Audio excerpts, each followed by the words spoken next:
სახელმწიფო უსაფრთხოების სამსახურში დაწყებულ გამოძიებას პოლიტიკურ სპექტრში აფასებენ.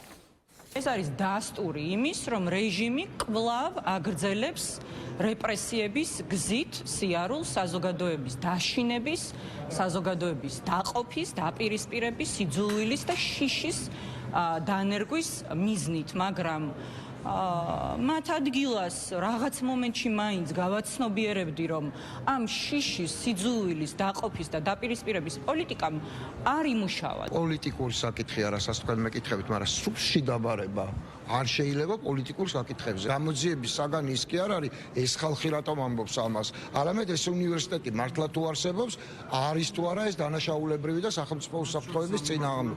აი მაგას ვნახავთ გამოძიება რა მიმართულებით მუშაობს, თუმცა ჩვენ გვინახავს ასეთ საკითხებზე ოპოზიციური ფიგურების დაბარება და საბოლოო ჯამში აღმოჩენილა, რომ არა კონკრეტულ პრობლემაზე არის მსჯელობა, არამედ ამ ოპოზიციური ფიგურების პასუხისგებაში მიცემას ეხება. ძალიან ეჭვმეპარება, რომ ამ ადამიანებს კონკრეტული არგუმენტები აქვთ, თუ მათ არგუმენტები ექნებოდა და მტკიცებულებები ექნებოდათ, მაგ შემთხვევაში კითხვა ჩდება, რატომ არ წარადგინეს ეს მტკიცებულებები სახელმწიფო უსაფრთხოების სამსახურში, ხომ?